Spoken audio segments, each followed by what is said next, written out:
संघर्ष का दिन है साथियों।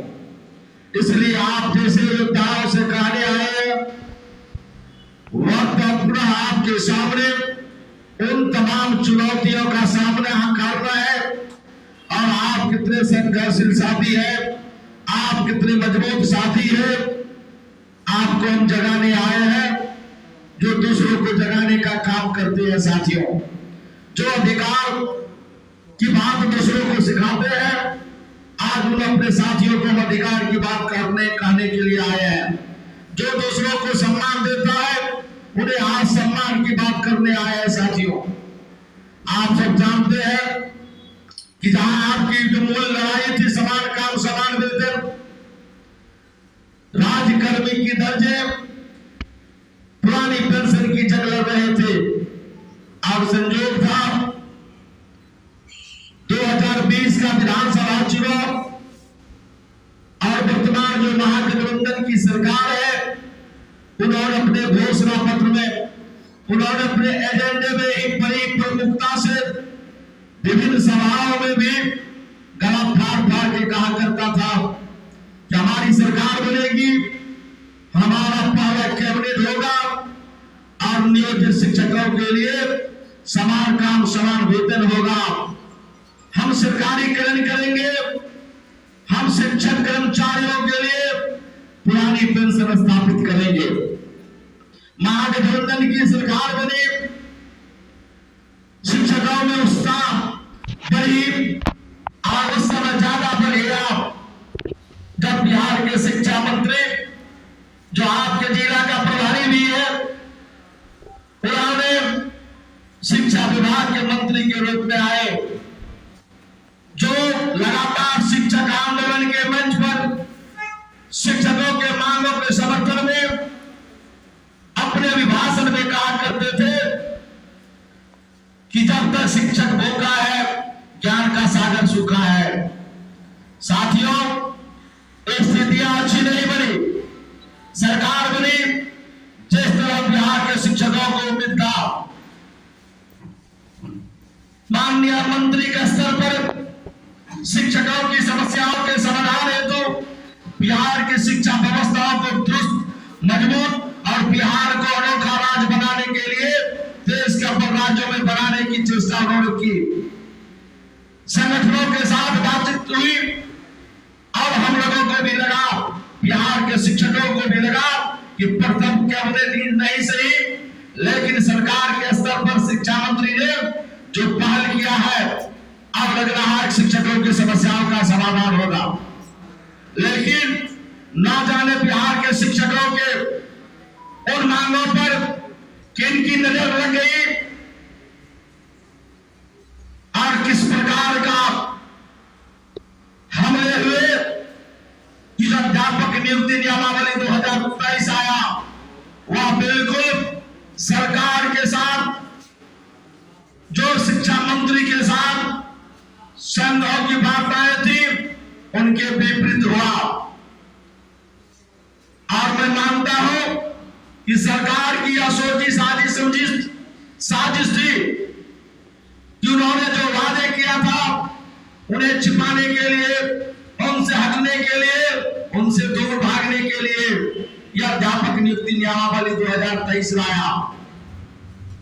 हम आपको बताना चाहते हैं कि जहां जिस विद्यालय में पहले नियमित शिक्षक एक तरह के हुआ करते थे, हम और आपके रूप में दूसरा किस्म के शिक्षक आए, अपने हकों अधिकारों की लड़ाई जहां हम लड़ रहे हैं।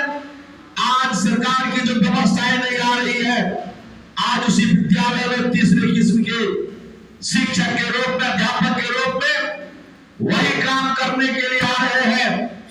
और मैं मानता हूं कि यह जो अध्यापक नियुक्ति है और एक संस्थान में 3 किस्म के काम करने के लिए विभिन्न सुविधा के जब कर्मी होंगे, तो निश्चित तौर पर इसका उस व्यवस्था पर, उस कार्य पर को प्रभाव पड़ेगा।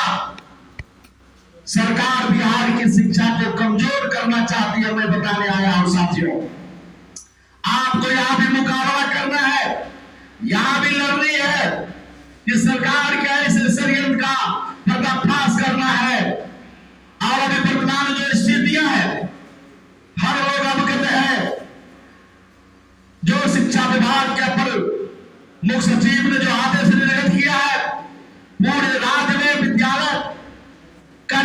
अनुसंधान की जो प्रणाली डेवलप की गई है कोई नई प्रणाली नहीं है। अनुसंधान और निरीक्षण लगातार शिक्षा विभाग करते रहे हैं, लेकिन सक्षम अधिकारियों के द्वारा अनुसंधान और निरीक्षण हुआ है। लेकिन वर्तमान जो आदेश है, हर एक कार्यालय के लिपिक हो, डाटा ऑपरेटर हो, लेखापाल हो, जिस नाम से कर्मी को आप जानते हो किसी कार्यालय में, सारे के सारे कर्मियों को उन्होंने इस कार्य में लगाकर, मैं मानता हूं कि शिक्षकों के अपमान, शिक्षकों के सम्मान के साथ खिलवाड़ है, इसका पुरजोर विरोध करने की आवश्यकता है। जिस तरह हम और आप विरोध कर रहे हैं, लगातार कई अधिकारियों से हमारी बातचीत हो रही है और कई अधिकारी ने दबे जुबान से कहा, हमने कहा मैं तो विरोध कर रहा हूं, शिक्षक विरोध कर रहे हैं क्योंकि हमारे सम्मान पर यह हमला है। लेकिन आप अधिकारी हैं, आपको अधिकार था अनुसंधान करने का, निरीक्षण करने का, आपके तो अधिकार पर हमला की गई है, आप क्यों चुप बैठे हैं? दबे जुबान से कहा कि मैं तो विरोध नहीं कर सकता, लेकिन मैं इस बात को जानता हूं कि शिक्षक ही एक ऐसा समाज है जो हर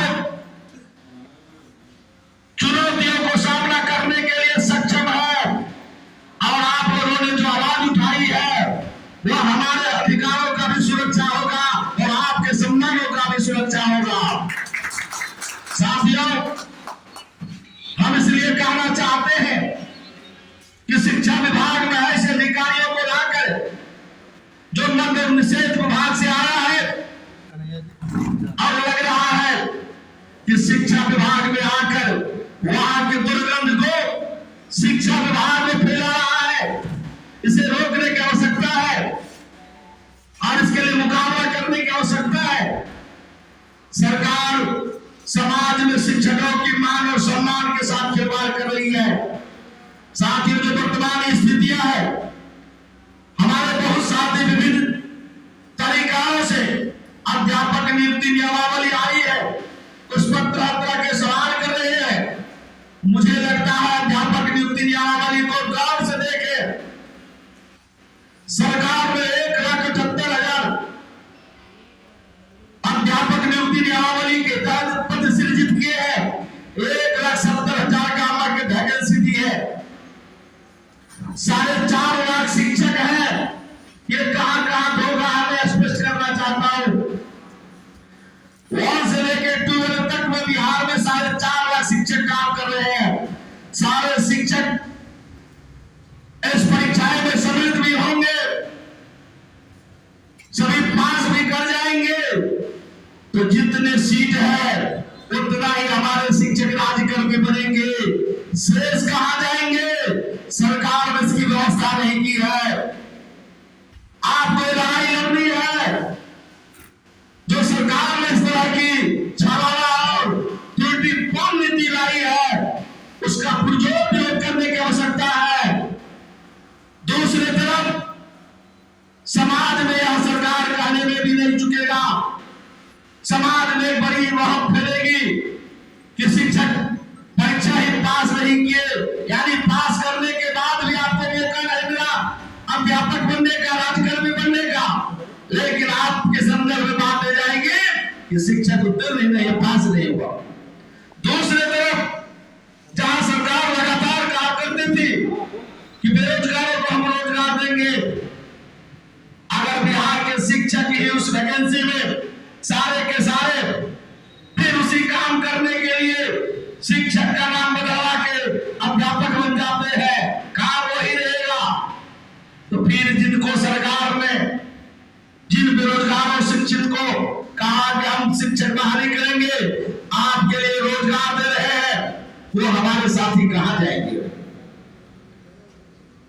इसलिए वर्तमान जो स्थितियां हैं, पहले सरकार ने कहा कि बिहार के ही आवेदक होंगे। अब माननीय मुख्यमंत्री जी को प्रधानमंत्री की इच्छा जग गई। के पाठक जी को का नहीं, अब बिहार नहीं पूरे देश चलेगा। एक को दिल्ली जानी है, प्रधानमंत्री बनना है, इसलिए पूरा देश चलेगा। ये समझ में नहीं आ रहा है कि बिहार में व्यवस्थाएं जो है किस तरह संक्रामक रोग से गुजर रहा है। यह दुर्भाग्य स्थिति है साथियों, और ये लड़ाई आपको लड़नी है। इस व्यवस्थाओं के विरुद्ध लड़ाई लड़नी है। अध्यापक नियुक्ति नियमावली आने के बाद लगातार संघर्ष चल रही है। हमारे पूर्ववक्ताओं ने बहुत विस्तृत कहा, मैं संक्षिप्त में याद दिलाते हुए कहना चाहता हूं कि 31 मई को पटना जाना था बिहार के शिक्षकों को। पूरे बिहार में शिक्षक तैयारी पूरी कर लिए थे और बिहार सरकार को पता चल गया विभिन्न स्रोतों से कि बिहार के शिक्षकों में आग की ज्वाला जो है फूट गई है और पटना 31 मई को आएगा तो बिहार सरकार जल के उसमें राख हो जाएगी। उन्होंने आपको आने की अनुमति नहीं दी। संगठन ने भी नियम अनुकूल निर्णय लिया और उस आंदोलन को रोका नहीं, उसका प्रतिकार प्रखर स्तर पर किया। हम आज इस अधिकार रथ यात्रा के माध्यम से कराने आए हैं कि बिहार पटना जो है बिहार की राजधानी है। पटना उस दिन आपको रोका था, आपने नीतिगत निर्णय लिया। घूम के हम कह रहे हैं आपसे आज कि पटना बिहार की राजधानी है, संविधान प्रदत्त अधिकार है, अपनी बातों को रखने का भी अधिकार है, धरना प्रदर्शन करने की छूट है। स्वतंत्र भारत के संविधान प्रदत्त देश में रहते हैं और अगर पटना आने से सरकार रोकती है तो हम आपको कहने आए हैं और आपके माध्यम से सरकार को संदेश देना चाहते हैं कि बिहार की राजधानी पटना है और बिहार का हम निवासी है।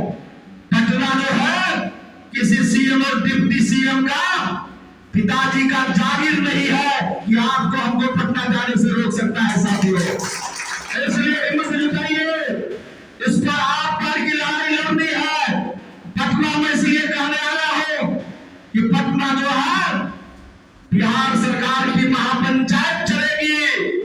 हमारे कई पूर्व साथी से तिथि पर जिक्र कर रहे थे, हमने उसी समय तय किया था कि मुहूर्त देखना है, हम भी समय का इंतजार कर रहे हैं। मेरा आंदोलन उस समय होगा जिस समय सरकार की हम एक एक चोट देकर अपना हिसाब किताब चुकता करेंगे। सब लोग जानते हैं कि 10 तारीख से विधानसभा का मॉनसून सत्र प्रारंभ हो रही है, चलेगी 14 तक। हमने 10 निर्धारित किया। पहले से भी हम लोगों ने कहा कि मॉनसून सत्र चलेगा और मॉनसून सत्र का प्रारंभ होने के साथ ही शिक्षक आंदोलन चलेगा। और संयोग है कि 10 अप्रैल को अध्यापक नियुक्ति नियमावली लाई गई और बिहार सरकार की महापंचायत भी 10 जुलाई से प्रारंभ हो रही है। तो 10 को जो शिक्षक विरोधी नीति आई है उसका सफाया 10 तारीख जुलाई को करवाने के लिए महापंचायत में पटना पहुंचना है साथियों। इसलिए हम लोगों ने तय किया है 10 जुलाई को पटना चलना है और पटना को शिक्षकों से बात देना है। इस बिहार तैयारी को लेकर आए हैं। आप जिनको हमने वोट दिया, वोट दे के वहां भेजा है, उनके ही घर पर चल रहा है। अपने अपने क्षेत्रीय विधायक के यहाँ वहां घेरा डालो डेरा डालो चलाना है और कोई ऐसा विधानसभा नहीं है जहां 2000 से 3000 शिक्षक और शिक्षिकाएं नहीं होगा। और इतने शिक्षक और शिक्षिकाएं अपने विधायक के यहाँ पहुंचेंगे और सवाल ये करेगा 2 तरह का, या तो आपकी भीड़ को देकर माननीय विधायक भय और डर से अपने आवास को खाली करके भाग जाएगा, या फिर दूसरी परिस्थिति होगी कि आपकी फरियाद को निपटारा करवाने हेतु बिहार सरकार की जो महापंचायत विधानमंडल है वहां जाके सरकार से कहना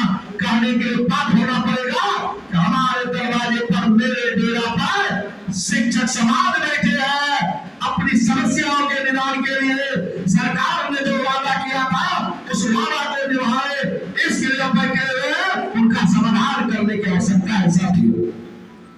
और मैं आपसे कहने आया हूं, एक शिक्षकों को चलना पड़ना इसलिए है कि सरकार जो महागठबंधन की है, हम पढ़े लिखे लोग हैं और सरकार ने वादा किया और वादा नहीं निभाया, ये हमको आपको मंजूर नहीं है।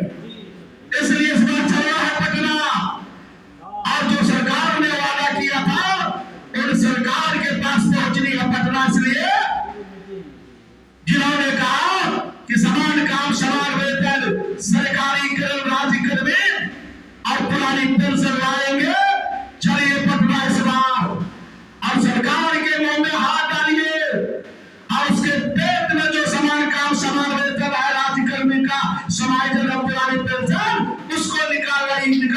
इसके लिए पटना साथ हो चलिए। हम अंत में कहने आए हैं, यह हमारा और आपका अंतिम लड़ाई है और यह अंतिम लड़ाई अंतिम चरण में भी है, इसलिए चूकना नहीं है, हिम्मत के साथ जुटना है पटना में। और आप जैसे शेर जो संघर्ष करने वाले शेर हैं, उनको आज कहने आए हैं कि आप अपनी दाल से बिहार सरकार में भय प्राप्त करिए, इसकी तैयारी करने आए साथियों। आइए हम सब मिलकर जो 10 जुलाई से प्रस्तावित कार्यक्रम है पटना पहुंचने का, उसमें हम लोग मिलजुल कर चले पटना। और यह अंतिम लड़ाई है, और अंतिम लड़ाई का नाम समान काम समान वेतन, राज्यकर्मी में तमाम शिक्षकों की सेवा समायोजन